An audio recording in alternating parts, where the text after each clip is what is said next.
গো, আমি গত রাত স্বপ্নে দেখি আমার বাবা আমার কাছে চলে এসে সারা পূর্ব মুহূর্তে ঠিক আমার কাছে চলে আসছে ঘরের ভিতরে। নবী আমার আসার পর সালাম দিয়ে বললেন, বেটি তৈরি হয়ে নাও, আগামীকাল তুমি আমার কাছে চলে আসতেছো, তোমার দুনিয়ার জীবনের হায়াত শেষ হয়ে এসেছে। স্বামী গো, আমি চলে গেলে তোমারে কে খাওয়াবে, কে পড়াবে, কে তোমার জন্য একটু সন্তানাদিগুলিকে একটু দেখবে? এই জন্য আমার আজকের জীবনের শেষ দিন, ও স্বামী, আমি এই কাপড়গুলি কেচে দিয়ে যাচ্ছি, ঘরটা একটু নেফে দিয়ে যাচ্ছি এবং তোমাদের জন্য কিছু রুটি তৈরি করে দিয়ে যাচ্ছি। হযরত আলী রাদিয়াল্লাহু তাআলা ওই কথাগুলি শুনে কান্না শুরু করে দিলেন। মুসলমান ভাইরা আমার, হযরতে ফাতেমা কান্দে, আলী কান্দে, দুইজনের কান্নার আওয়াজ যখন হাসান হুসাইন শুনতে পারল, হাসান হুসাইন চিন্তা করলেন বাবা কেন যেন জোরে জোরে কান্দে, একটু ঘরে গিয়ে দেখি না মায়ের বুঝি কান্নার একটু আওয়াজ শোনা যায়। ভিতরে চলে আসলেন, আসার পর দেখেন বাবা কান্দে, মা কান্দে, দুইজন সন্তান দুইজনারে জড়ায় ধরে কাঁদতেছে আর বলতেছে, আব্বা আম্মা গো, তোমরা কেন কান্দে, একটু বলো না কি কারণে তোমরা কান্নাকাটি করতেছ? মুসলমান ভাইরা আমার, এরা কিচ্ছুই বলে না, ছেলেদেরকে বুকের মধ্যে জড়ায় নিয়ে শুধু কান্না আরো বাড়ায় দিয়েছেন। এমন সময়ের মধ্যে হাসান হোসাইন ডাক দিয়ে বলে, আজ যদি নানা থাকতো, নানার কাছে গিয়ে আমরা আমাদের এই কান্নার কারণটা, তোমাদের কান্নার কারণটা গিয়ে জিজ্ঞাসা করতাম। তারপর হাসান হোসেন দুই ভাই বুদ্ধি পরামর্শ করে এরা বেরিয়ে গিয়ে নবীর রওজার কাছে গিয়ে সালাম দিয়ে বললেন, নানাজি, আমার আব্বা আম্মা যেভাবে কাঁদতেছে জীবনে এমন কান্না আমরা দেখি নাই, কি জন্য কান্দে গো? আমাদেরকে বলে না, তুমি কি আমাদেরকে একটু বলবা? আমার ভাইরা কোথাও থেকে যেন গাইবি আওয়াজে হাসান হোসেন জানতে পারতেছে, আজ তোমার মা বাবা কান্নার কারণ হলো তোমার মা আজ দুনিয়ার জিন্দেগি ত্যাগ করে আমার কাছে চলে আসবে। জোরে বলা যাবে কি সুবহানাল্লাহ? আমার মায়েরা, আপনাদেরকে পরিষ্কার করে একটা কথা বলে দিয়ে যাই। আল্লাহর নবী বর্ণনা করেন, আল মারআতু ইজা সাল্লাত খামসাহা ওয়া সামাত শাহরাহা ওয়া আহসানাত ফারজাহা ওয়া তাআত বালাহা ফালতাদখুল মিন আইয়াবিল জান্নাতি শাআ।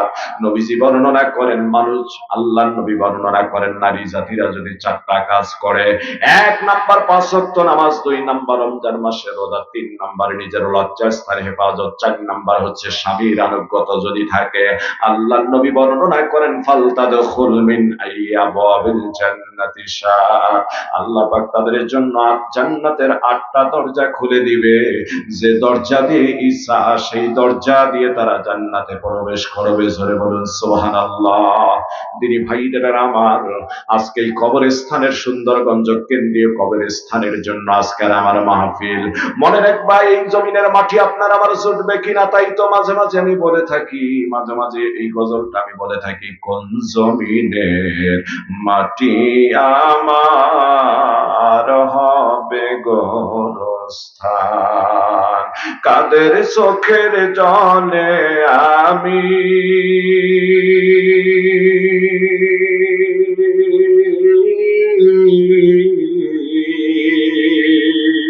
কাদের চোখের জলে আমি পাব পরিত্রাণ,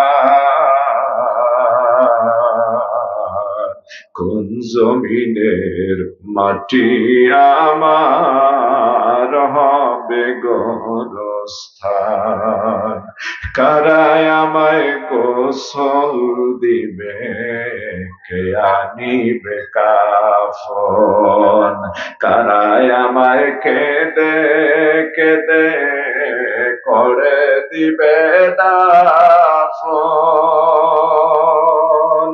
কারায় আমার পাশে বসে শোনাবে কোরআন,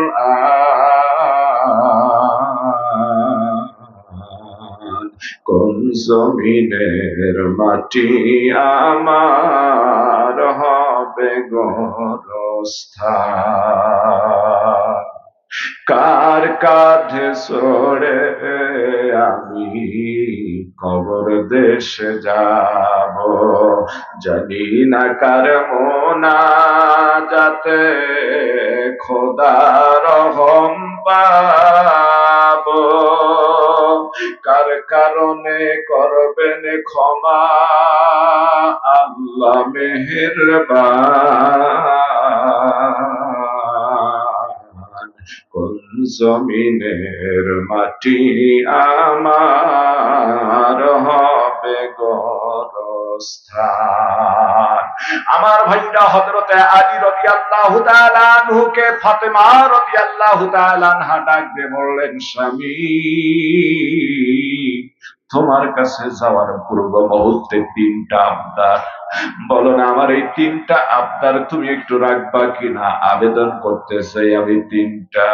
হযরতে ফাতেমা বললেন, যখন আবেদন 3টা জানালেন, হযরত আলী বলেন, বিবি জলদি করে বলো, তোমার সব 3টা আবদার আমি পূরণ করার জন্য চেষ্টা করব। হযরতে ফাতেমা বললেন, স্বামী গো, আজ রাত্রিবেলায় চলে যাচ্ছে, প্রথম নাম্বার আবদার হলো আমার হাসান হুসাইনের আর মা থাকলো না, তুমি তাদেরকে কোনোদিন কষ্ট দিবা না, তুমি তাদেরকে মায়ের আদরটাও একটু দেওয়ার চেষ্টা করবা, বাবা হিসাবে তো আছো, কোনোদিন তাদেরকে ফালাই দিবা না, কষ্ট দিবা না। জোরে বলা যাবে কি সুবহানাল্লাহ। দ্বিতীয় আবদার হলো, স্বামী গো, আমি রাত্রিবেলায় ইন্তেকাল করলে আমাকে রাত্রিবেলায় দাপন করিও। জোরে বলুন আল্লাহু আকবার। কেন দুনিয়ার কোন মানুষ যেন আমার এই কাপনের উপর দিয়ে কবরে নামানোর সময় যেন না দেখে যে ফাতেমা এমন লম্বা, এমন মোটা, এমন স্বাস্থ্যের অধিকার ছিল, আমারে তুমি রাত্রিবেলায় একটু দাফনের ব্যবস্থা করবা। 3য় নাম্বার আবদার হলো, স্বামী গো, আমার কবরখানা খনন যেন হযরতে আবু যর গিফারি করে। জোরে বলা যাবে কি সুবহানাল্লাহ। হযরতে ফাতেমা বললেন, আমি গত রাত্রি স্বপ্নে দেখেছি আমার কবর যেন আবু যর গিফারি খনন করতেছে, আর আমারে তুমি অল্প মানুষ দিয়ে মাটি দিও। তোমরা 3 বাপ বেটা, আবু যর গিফারি অল্প মানুষ হলেই হবে, আমার জানাজার ভিতরে বেশি মানুষের দরকার নাই। জোরে বলা যাবে কি সুবহানাল্লাহ। এই ফাতেমার ইন্তিকালের পর কি হয় আমি আপনাদের মাঝে বলে দিয়ে যাচ্ছি। তিনি ভাইদের আমার তার পাশে বলতে চাই, আপনারা এখানে যারা রয়েছেন তাদের অনেকের বাবা নাই, মা নাই, দুনিয়ার থেকে বিদায় হয়ে গিয়েছেন। আল্লাহর নবী বর্ণনা করেন, ইজা মাতাল ইনসান ইনকাতা আনহু আমালুহু ইল্লা মিন সালাসা।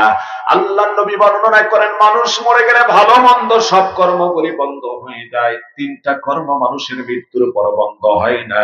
তার ভিতরে অন্যতম হলো আওয়ালাদিন সালিহিন ইয়াদউলাহ। নেককার সন্তান যত ভালো কাজ দুনিয়ার জমিনের ভিতরে করবে, এই ভালো কাজের বিনিময়ে আল্লাহ রাব্বুল আলামিন বাবা মায়ের কবরের মধ্যে সব পৌঁছায় দিয়ে কবরখানা জান্নাতের বাগান বানায় দিতে পারে। জোরে বলুন সুবহানাল্লাহ। আমার ভাইরা, অনেকের বাবা নাই, মা নাই, মনটা চায় মা বাবার জন্য একটু কান্দার জন্য। 2 ফোঁটা চোখের পানি ছেড়ে দেওয়ার সময় এসে গিয়েছে, একটু মনটাকে নরম করে দেন। আমি আমার জীবন দশায়ের কথা বলতেছি, আমি যে কথাগুলি বলছি কথাগুলি নেটে যায়, মিথ্যা হয়ে গেলে আমার পরিবারের লোকেরা শুনবে। আমার ভাইরা, পরিবারের লোকেরা বলবে যে আমাদের ভাই, আমাদের সন্তান, আমাদের ভাতিজা, আমার নাতি মিথ্যা বলে, এই জন্য আপনাদেরকে পরিষ্কার করে না বললেই নয়। আমার ভাইরা, 1988 সালে আমার ছোট্ট একটা বোনের জন্ম হয়ে যায়। 89 সালে জননী মা দুনিয়ার থেকে বিদায় হয়ে যায়। আমার নিঃসন্তান এখানে আসছে আজকে মাহফিলের ভিতরে। আমার ভাইরা, সেও শুনতেছে 1988 সালে মা আমার মানে ছোট্ট বোনটার জন্ম, 89 সালে মায়ের ইন্তেকাল। মাত্র 1 বছর বোনটার বয়স পূর্ণ হয়েছে কিনা আমার এখনো ভালো করে জানা নাই। আমার ভাইরা, 94 সালের আগস্ট মাসের 28 তারিখে বাবা জান দুনিয়ার জমিন থেকে চাকরি অবস্থায় বিদায় হয়ে গেল। এই মাত্র তারপর 5 বছরের মতো কাছাকাছি সময় দুনিয়ার জমিনে বেঁচে ছিল। 1989 থেকে নিয়ে 94 এর আগস্ট মাসের 28 তারিখে বাবা দুনিয়ার থেকে বিদায় হয়ে গেলেন। আমার বাবা সরকারি চাকরিজীবী ছিলেন। কতজনে বলেছে বিয়ে শাদী করো, তোমার এই ছোট্ট মেয়েটা, ছোট ছোট সন্তানগুলিকে কে দেখবে? জননী আমার ভাইরা, আমার প্রিয় বাবা কত ভালো মানুষ ছিলেন, বলেছেন না না, এই কাজ আমি করতে যাব না। আমার সন্তানদের সঙ্গে কেমন আচরণ করবে এসে আমার জানা নাই। আর আমি শেষ বয়সে এসে, কিংবা আমি এই বয়সে, তখনও তার বয়স 57-58 বছর, তখন বললেন যে আমি এই বয়সে এসে আর এগুলি করতেও চাই না, আমি একটা সরকারি চাকরি করি, আমার এই সম্পদের কিংবা এগুলির ভাগই আমার সন্তানদের না বানায় অন্য কোনো কাঠা আমি বসাতে চাই না। আমার ভাইরা চাকরিরত অবস্থায় আল্লাহর বান্দা নীলফামারী ডোমার থানার ভিতরে মারা গেলেন। তার রিটার্নের টাকা পয়সা ঠিকই আমি তুলেছি। দুনিয়ার জীবনে সম্পদের অভাব ছিল না, এখনো নাই, ভবিষ্যৎ তখনও ছিল না। অভাবটা ছিল বাবার মায়ের, পৃথিবীর জমিনের ভিতরে বাবা মায়ের মতো আপনজন কেউ নাই। আমার ভাইটা একটা কথা না বললেই নয়, আপনাদেরকে বলে দিয়ে যায়, আগে যখন সুন্নতে খাতনা হতো অনেক বড় বড় ছেলেদেরকে করাইতো, আমরা 17 জন ছেলে একসঙ্গে বসেছিলাম, এমন সময় সর্বপ্রথম আমারই সুন্নতে খাতনা করে চাউল ভেজে ভেজে খাইতে দিয়েছে। এর ভিতরে লক্ষ্য করে দেখলাম, যখন দ্বিতীয় ছেলেটারে বসাইলো, হুমায়ুন কবির খুব চিল্লা চিল্লি করলো এবং খুব কান্নাকাটি করলো। আমার ভাইরা 7 দিন 10 দিন না যাতে আমরা কয়েকজন ছেলে মিলে আবার একটু ফুটবল খেলতেছে, আস্তে আস্তে হঠাৎ করে একজনের ফুটবল এসে আমার সেই ক্ষত স্থানের ভিতরে লাগানোর পর প্রচন্ড ব্লাডিং শুরু হয়ে যায়, রক্ত বের হওয়া শুরু হয়ে যায়। এই রক্ত দিয়ে লঙ্গি ভিজে গেল, রাস্তা দিয়ে সে রক্ত পড়ে। সবাই বললাম, আমরা যেন বাবা মাকে বলি না যে আমরা বল খেলতেছিলাম। বাড়িতে গিয়েও যখন ব্লাড বন্ধ হয় না, বন্ধুগণ আমার, তখন আমি লক্ষ্য করে দেখেছিলাম পুরা মানুষ বাড়িতে, গ্রামের লোকজন খুব ভিড়ে গিয়েছে। আর জননী মাকে লক্ষ্য করে দেখতেছিলাম, আমার জননী মা দক্ষিণ তৈরি ঘর ছিল, পশ্চিম দিকে নিজের আসলখানা জমিনের মধ্যে বিছায়া আল্লাহর কাছে ভিক্ষা চাচ্ছে। আমার আল্লাহ, আমার এই সন্তানটাকে তোমার কাছে আমি একটু ভিক্ষা চাই।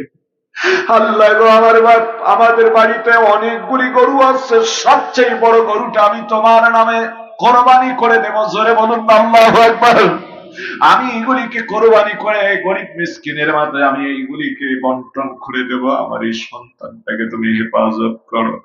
বাইরে আমার কয়েক মিনিটের ভিতরে লক্ষ্য করে দেখলাম জননী মা সিজদায় পড়ে আছে। যে সুন্নাতে খাতনা করায়ছে তাকেও লোকজন ডাকতে পাঠিয়ে দিয়েছে। আল্লাহ রব্বুল আলামিন মায়ের এই মান্যতের পরে, এই সদকা মানার পর আমার বিলাটকে আল্লাহ রব্বুল আলামিন বন্ধ করে দিলেন। জোরে বলেন সুবহানাল্লাহ।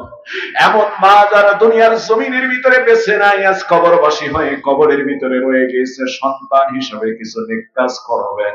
মদিনাওয়ালা বর্ণনা করেন, সন্তান যখন দুনিয়ায় নেক কাজ করে, আওয়ালাদিন সালিহিন ইয়াদউলা, আল্লাহ রাব্বুল আলামিন বাবা মায়ের কবরের মধ্যে সাথে সাথে সব পৌঁছায় দিয়ে কবরখানা জান্নাতের বাগান বানায় দেয়। জোরে বলেন সুবহানাল্লাহ। একটা জায়গায় একটা ঘটনা পড়েছিলাম, ছোট্ট ঘটনা বলে আজকের আলোচনার ফিনিশিং এর দিকে আসি। আমার ভাইরা, এক জায়গায় একটা ঘটনা পড়লাম, কোরআন হাদিস নয়, তবে কোরআন হাদিসের সাথে সম্পৃক্ততা রয়েছে। ঘটনাটা হলো, কোন একজন যুবক বিবাহ করেছেন সুন্দরী স্ত্রী গর্ভবতী হয়ে গিয়েছেন। যুবকটা হঠাৎ করে প্রচন্ড অসুস্থ হয়ে গেল। যুবক এবার বিবিরে ডাক দিয়ে বললেন, বিবি, আমার মন যেন বলছে আমি বুঝি বাঁচবো না, আমি যদি মরে যাই তাহলে তোমার গর্ভ থেকে যে সন্তানটা জন্ম হবে, এই সন্তানটাকে 7 বছর বয়স হয়ে গেলে সর্বপ্রথম কোরআন কারীম একটু শিক্ষার ব্যবস্থা করে দিও। সেটা ছেলে হোক আর মেয়ে হোক, 7 বছর বয়স হলে কোরআন আগে পড়তে দিও। আমার ভাইরা, ওই যুবক হঠাৎ করে ওই অসুখের ভিতরে মারা গেলেন। যুবক মারা যাওয়ার পর ওই মহিলার গর্ভ থেকে সময়ান্তে যখন সন্তান জন্ম হয়েছিল, তখন একটা ছেলে সন্তান জন্ম হয়েছে। ছেলেটার পরে যখন 7 বছর, জননী মা ডাকতে বলছেন, বাজান ওই যে বাড়ির পিছনে মাদ্রাসা একটু পড়তে যাও। বন্ধুদের সঙ্গে যাও, অন্যান্য ছেলেদের সঙ্গে আজকে একটু ঘুরতে গিয়ে আসো। কালকে আমি হুজুরদের সঙ্গে কথা বলে যদি এডমিশন করা লাগে সে ব্যবস্থা করে দেব। ছেলেটা যাওয়ার পূর্ব মুহূর্তে ডাক দিয়ে বলছেন, মা, মাদ্রাসায় যখন যায় সুন্দর সুন্দর পোশাক পরে পরে ছেলে মেয়েগুলি যায়, আমার জন্য একজোড়া নতুন জামা জুতার ব্যবস্থা করে দাও, আমি এই নতুন জামা জুতা পরে মাদ্রাসায় যাব। মহিলা এবার হাউমাউ করে কান্দে আর বলে, আমার আল্লাহ, আজ যদি সন্তানের বাবা থাকতো সে সব আবদার গুলো পুরো করে ফেলতো। আমি মহিলা মানুষ, গরিব মানুষ, অন্যের বাড়িতে কাজ করে জীবন বাঁচাই, কেমনে পাবো নতুন জামা জুতা? ছেলেরে বললেন, বাদাম যাও, কালকে আমি তোমার জন্য নতুন জামা জুতার ব্যবস্থা করে দেব। ছেলেটা মাদ্রাসার দিকে যাচ্ছে, যাওয়ার পথে দেখে অনেক ছেলেরা বাবার হাত ধরে ধরে মাদ্রাসায় যায়। বাবার কথা মনে পড়ে গিয়েছে। ছেলেটা সাথে সাথে বাড়ির দিকে ব্যাক করে ফিরে এসে মারে ডাকতে বললেন, মা, এতদিন কোনোদিন জিজ্ঞাসা করে নেই আমার বাবা কোথায় থাকে কি করে, আজকে বলো না, আমার বাবার কথা খুব মনে পড়ছে, আমার বাবা কোথায় থাকে কি করেন, বাড়িতে দেখি না কেন? মহিলা ওই ছোট্ট বাচ্চাটাকে বুকের মধ্যে জড়ায় নিয়ে কান্দে, হারে বাজার, কেন তুমি হঠাৎ করে তোমার বাবার প্রশ্ন করেছো? একদিকে মাসুম বাচ্চার কান্না, আর একদিকে স্বামীর কথা মনে পড়ে গিয়েছে। হঠাৎ করে সন্তান ডাক দিয়ে বলছেন, মা, যতই কান্দো না কেন, আসল কথা না বললে আমি কিন্তু মাদ্রাসার দিকে যাব না। মা সন্তানটাকে জড়ায় নিয়ে মনের অনিচ্ছায় সঠিক কথাটা বলে ফেলছে, বাজান, তোমার বাবা মাদ্রাসার বাম সাইডে ওই জঙ্গল ঝাড় উঁচু জায়গাটা, ওই জায়গায় তোমার বাবা ঘুমিয়ে আছে। আমার ভাইটা ছোট্ট মানুষ, এই অর্থটা ভালো করে বুঝতেই পারে নাই। মাদ্রাসায় গিয়ে কোরআনে কারীমের 2টা আয়াত তেলাওয়াত করেছে। প্রথম দিন তাউজ ও তাসমিয়া বলা হয়, আউযু বিল্লাহি মিনাশ শাইতানির রাজিম, বিসমিল্লাহির রহমানির রহিম। মাদ্রাসা ছুটি, সবাই বাড়ির দিকে আসে। ছেলেটা বাড়ির দিকে না গিয়ে ওই কবরস্থানের ভিতরে বাবা বাবা বলে ডাকে, দৌড়াদৌড়ি করে, দেখে নাই। ডাক দেয় আর বলে, বাজান, আমার জন্য নতুন একজোড়া জামা জুতার দরকার, মাদ্রাসা শুরু করেছি, দেখা দাও, একটু কোলে তুলে নাও। তারপর পায় না, কয়, বাজান, একটু যদি দেখা দিতে আমি কোলে উঠতাম না, তোমার ছবিটা হৃদয়ের মাঝে আমি একটু গাতে নিয়ে যাইতাম। জননী মা দেখে সব ছেলেরা আসলো, ওই ছেলেটা নাই। বাড়ির পিছনের দিকে তাকায় দেখে কবরস্থানের মধ্যে বাচ্চাটা দৌড়াদৌড়ি করে। ওই সময়ের ভিতরে মহিলা কবরস্থানের ভিতরে দৌড় দিয়ে গিয়ে সন্তানটাকে জড়ায় নিয়ে কান্দে আর বলে, বাজান, কেন আসছো এই জায়গায়? তোমার বাবা এমন ঘুম ঘুমাইছে, পৃথিবীর কোন মানুষ তোমার বাবারে আর জাগাতে পারবে না, চিরদিনের জন্য তো কবরবাসী হয়ে গেছে, কেন আসছো এই জায়গায়?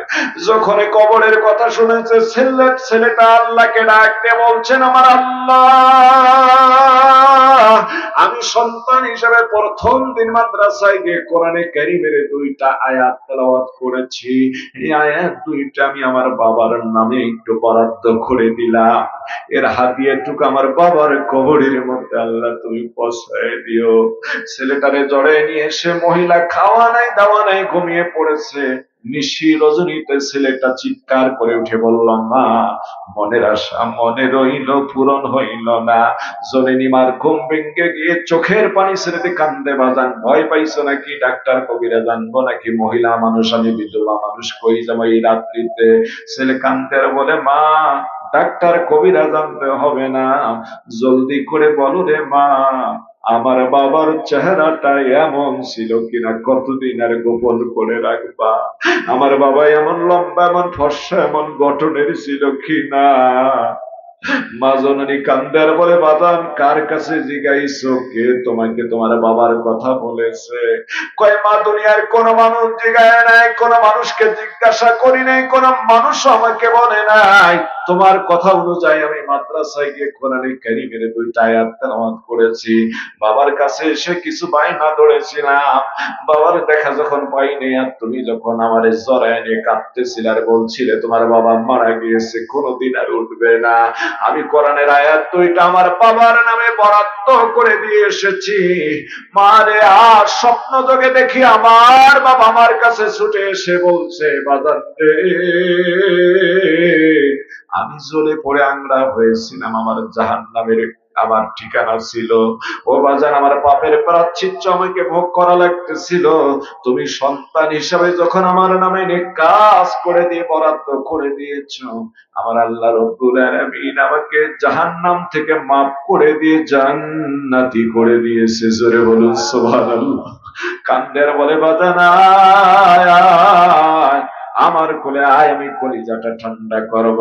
ছেলেটা বলে হুজুর, মা আমি ওই বাবাকে দেখার পর দৌড় দিলাম, আর এর ভিতরে আমার ঘুম ভেঙে গেল, আর কোলে উঠতে পারলাম না।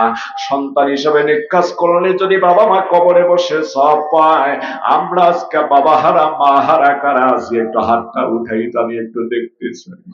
একটু হাত উঠান বাজান, আমি দেখতে চাই। আমার ভাইরা, সন্তান হিসেবে নেক কাজ করবেন, আল্লাহ রাব্বুল আলামিন আপনার আমার কবরে সব পৌঁছে দিবেন। আমিন বলেন, আমিন। হাত নামাইন না। ছোট্ট বাচ্চাটা, এই বাচ্চাটারও নাকি বাবা নাই, মাদ্রাসার ছেলে। ওর বাজান, আমার কাছে আয়, কাছে আয়। ছোট্ট মানুষ, এই ছেলেটাও বাবারে হারিয়েছে, এই ছেলেটাও বাবারে হারিয়েছে। তোমার মা আছে, মায়ের সঙ্গে জীবনে কোনোদিন বেয়াদবি করবা না। বাজান রে, ওর চোখের পানিটা একটু দেখো না। ও বাজান, ওর চোখের পানিটা একটু দেখো না। তুমি ঠিক এ বাজান রে, এরকম মা বাবা অনেকের দুনিয়ার থেকে বিদায় হয়েছে। কত করতে কেন সন্তান হিসেবে জীবনে কোনার কাজ করবা না। বাবা মায়ের কবরে আল্লাহ পাক সব পৌঁছায় দিয়ে নেকির কাজ করবা, আল্লাহ রাব্বুল আলামিন জান্নাতের ফয়সালা করে দিবে। জোরে বলুন না আমিন। আমি অনেক জায়গায় একটা কথা বলে থাকি, আজ খুব সংক্ষেপে বলি। টাঙ্গাইল জেলার গোপালপুর থানায় ওয়াজে গেলাম, ওই দিন 2টা ওয়াজ, আর একটা করে